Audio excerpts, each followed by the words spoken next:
Forced adversity.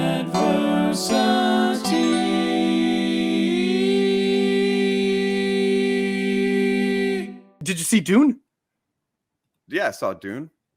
You kidding me? You saw Dune? You saw Dune? Of course. You liked it? Of course. You liked it? I loved it. Yeah, I liked loved it.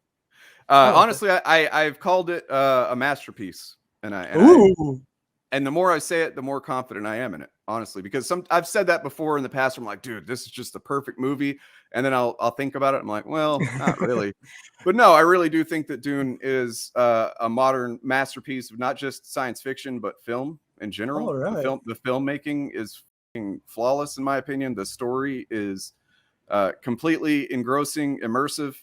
The single time when I watched it the first time that I was like taken out of the movie, and this is my own fault for having ADHD, but I guess, but like when Paul has his hand in the box and he's about to put it, he's like, "What's in the box? What's in the box?" And I'm like, "What's in the box? What's in the box? What's in the box?" Yeah, I couldn't help but think about that. What's in the box? That's the only time that I was taken out of the movie. John Doe has the upper hand. Yep.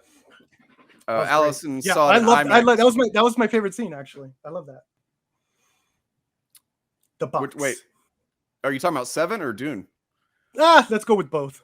Because I was about to say I get it with 7, but with Dune, there's so many better scenes. And that's a good scene, but yeah, no, you know what? I liked it. I loved the first half more than the second half, and it was strictly because they did a perfect blend of like that Hammer horror style castle, like almost like Mario Bava-ish style of horror film mixed, like in terms of atmosphere, mixed with sci-fi. And I thought that was such a great, beautiful blend. This gothic horror in a sci-fi setting was so fantastic, and I was sucked in by the atmosphere.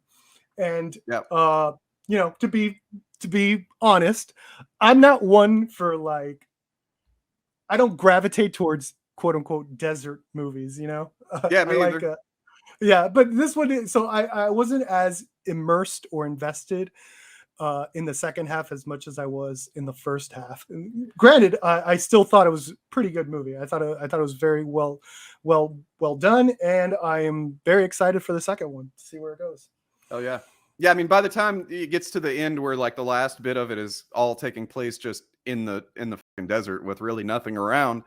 I mean, I see what you're saying. I see how it's not as visually compelling as everything that came before it, but like for me, the story had drawn me in so much, and I was so intrigued by the Fremen and like what they're about, and like let's follow them and get to, you know, what's next, that I was able to kind of just stay with it, I guess. But yeah, typically I don't like, you know, anything in the desert and sci-fi is going to remind me of Star Wars. Yeah, even though, you know, the Star Wars was inspired by other stuff that came first, but still. I mean, I saw that in this because I never read Dune. I watched the Lynch version once, wasn't into it at all.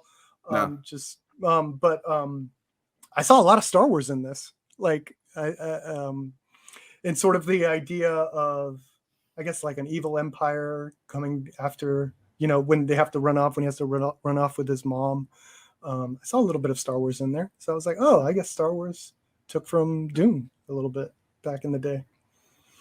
Yeah, before it came out, I had heard that like people were saying there's so many dream sequences and stuff that like it seemed like there was too much of it. But then as I was watching, I'm like, no, this is really the right amount, and I could I could follow what was going on with the dream stuff, even though it's kind of challenging because the stuff that he sees, things don't happen that way necessarily. But that was cool.